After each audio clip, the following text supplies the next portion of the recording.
Baik, Anda kembali menyaksikan dua sisi. Saya ingin ke Prof langsung. Prof, tadi kan Anda berkali-kali menyebutkan masalah integritas dari petugas. Artinya mau dibikin pulau terpencil dengan anggaran yang misalnya besar karena mendatangkan hiu dan seterusnya, ya nggak pengaruh juga kalau integritas dari petugasnya ini tidak dibenahi dulu. Nah, Anda kan itu yang disorot. Silakan, Prof. Ya, itu kata kuncinya gitu loh. Kata kuncinya kebobrokan penegakan hukum kita di aparaturnya gitu. Jadi ditempatkan dimanapun, kalau kemudian petugasnya sumber daya itu manusianya seperti itu nggak ada gunanya. Tapi Alcatraz bisa itu. Ya makanya kan Alcatraz, apa perlu naturalisasi petugas sipil kan gitu supaya kemudian kalau kita mengandalkan dalam negeri kita nggak akan lolos Piala Dunia.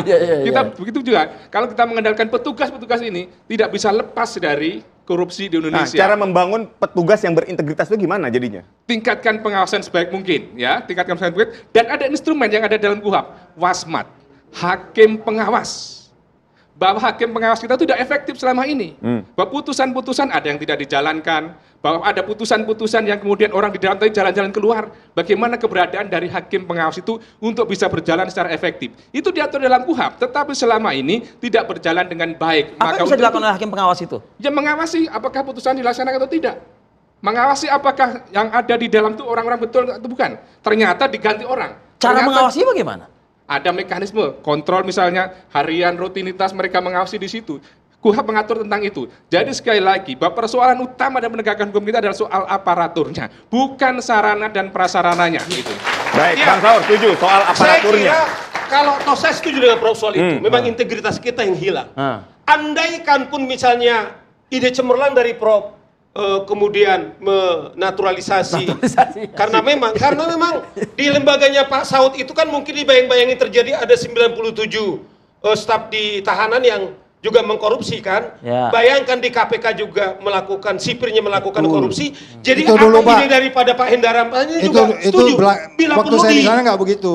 Nah, waktu saya di sana nggak begitu yang 97 orang itu sekarang itu setelah undang-undang KPK diganti. Di KPK aja bisa itu yang kita begitu, minta apalagi Prabowo segera miskin. bikin perpu. Enggak, maksudnya adalah kan mereka itu adalah Iya, melakukan. pokoknya itu dulu nggak ada, itu sekarang setelah ganti Iya, undang-undang. maksud saya, ya, itu apa yang terjadi dalam harus dinyatakan dulu. Bahwa lembaganya bobroknya tahanan KPK itu setelah undang-undang KPK baru. Gitu. Iya, maksud saya itu soal lain. Kita bicara Bukan integritas. soal lain, itu soal utama. Enggak, maksud saya yang saya bicarakan adalah apa yang terjadi korupsi di lapas, bukan zaman Pak Saud. Maksudnya apa? Di lembaganya Pak Saud zaman Firly Bahuri, terjadi juga apa yang diinformasikan oleh Pak Profesor. Lah, rumah pemberantasan korupsinya terjadi korupsi di lapas. Itu setelah ganti undang-undang KPK-nya. Makanya kita dorong juga soal kasus KPK Pak menjadi Firly Bahuri itu aparatur sipil jangan sampai negara. tanggung-tanggung. Kalaupun naturalisasi seperti bilang Prof, saya setuju.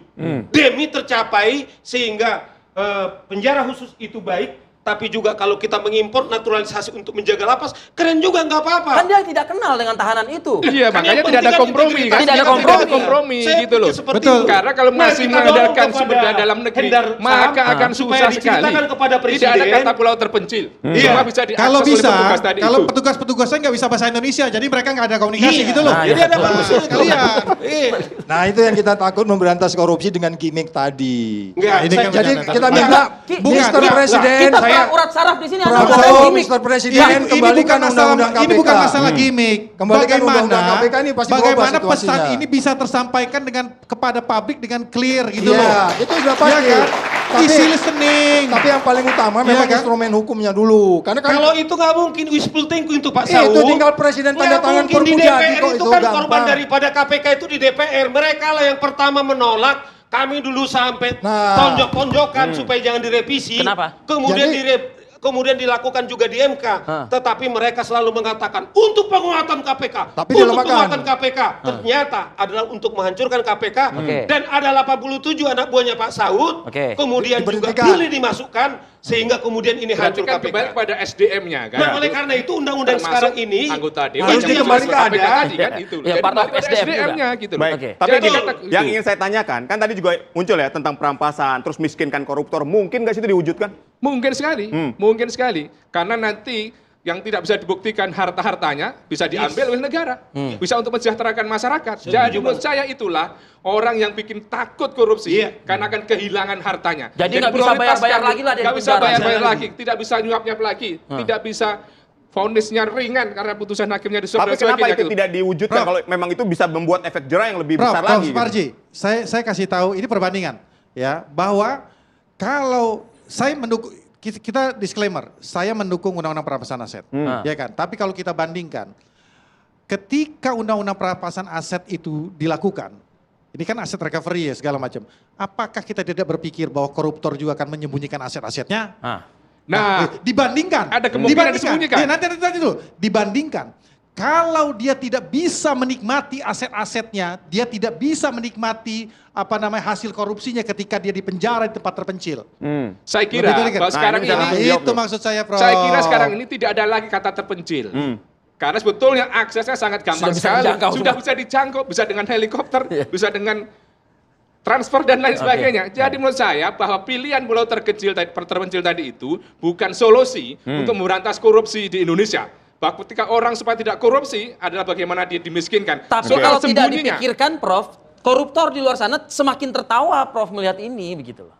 tertawa, yang tentunya Ya kita karena melakukan nggak akan langkah-langkah. ada perubahan terkait dengan penanganan dia yang extraordinary juga. Orang bisa party-party di dalam, Prof. Yes, Gimana sih, faktanya Prof? memang sekarang faktanya seperti itu. Ya iya, Fakta seperti sekarang itu. Karena partai-partai apa? itu. Karena lagi-lagi petugasnya. Ya Karena petugasnya sekarang Nggak, persoalan saya. Iya, makanya Petugasnya kita itu kecilkan. Kalau karena soal dia party mempunyai tadi. akses keluar, Prof. Mas Hendra, Dia Bang. masih mempunyai akses keluar. Kalau soal party Yang tadi lapas, itu gampang. petugas Apa? lapas di KPK, Sebentar, dia bicara kenapa dulu. dia bisa korupsi, dia bisa melakukan tidak pidana korupsi? Karena dia bisa melakukan Sekarang akses gini deh. keluar. Ya karena dia masih punya Kemudian dia harta. bisa mendelivery Soal di party, dalam. soal party. Tugasnya. Oke. Ya, baik. Itu Bang Saud, masalahnya. Bang Saud, Soal silakan. party Kalau tadi di- itu kan sederhana sebenarnya. Itu kan menterinya di bawah Pak Prabowo, itu menteri ngawasin Ya, lapas itu. makanya. Ya kan Oke. jadi simpel sebenarnya. Oke. Jadi kalau hanya soal party. Makanya saya bilang ini more than talking about party. Kita bicara juga bagaimana meyakinkan dunia internasional supaya pasar modal kita nggak jatuh seperti kemarin itu karena beginilah cara kita menangani hukum, nggak begitu. Oke. Jadi makanya saya bilang sebenarnya instrumennya udah ada. Katakanlah undang-undang perampasan aset nggak jalan. Kita bisa pakai undang-undang tindak pidana pencucian uang kok. Pasal 2, pasal 3 itu pasif aktif itu bisa Bisa digunakan. menelusuri harta Jadi masih kan, banyak ya. sebenarnya yang bisa digunakan. Oke. Kita tidak meniadakan apa yang disampaikan Presiden dengan mimpi-mimpi indahnya itu. Tetapi kemudian kalau kita kemudian berdebat sementara korupsi yang terus jalan di Nah, luar, itu yang kita kita nggak khawatirkan. mau. Betul, gitu. itu yang kita khawatirkan. Gini, Justru kita tadi mau. pertanyaan saya ke Prof belum terjawab. Kenapa tidak diwujudkan soal perampasan aset dan memiskinkan koruptor kalau memang itu jadi solusi yang punya efek jera lebih besar? Tadi kan di selak sama Bang Henderson, jadi saya tanya itu lagi. Saya pertegas deh pertanyaan saya itu. Pertama, karena memang regulasinya, payung hukumnya dalam konteks undang-undang kan belum ada itu perampasan aset. Tadi Bang Saud mengatakan bahwa bisa saja menggunakan tindak pidana pencucian uang. Pencucian Saya uang. kira salah solusinya itu. Tetapi lagi-lagi bahwa soal kemudian bagaimana integritas para aparat penegak hukum kita itu yang kemudian menyebabkan dia menerima suap dengan hukumannya, tuntutannya dan lembaga pemasaраtannya juga rendah. Jadi menurut saya adalah bagaimana Presiden Prabowo melakukan satu gerakan-gerakan radikal untuk melakukan revolusi mental kepada para penyelenggara negara ini gitu. Oke, Supaya gerakan kemudian radikal lebih untuk sadar revolusi mental. kepada Silakan, diri. Bang Saud. Iya, saya kalau itu saya setuju. Nah oleh karena itu misalnya saya setuju dalam waktu yang akan datang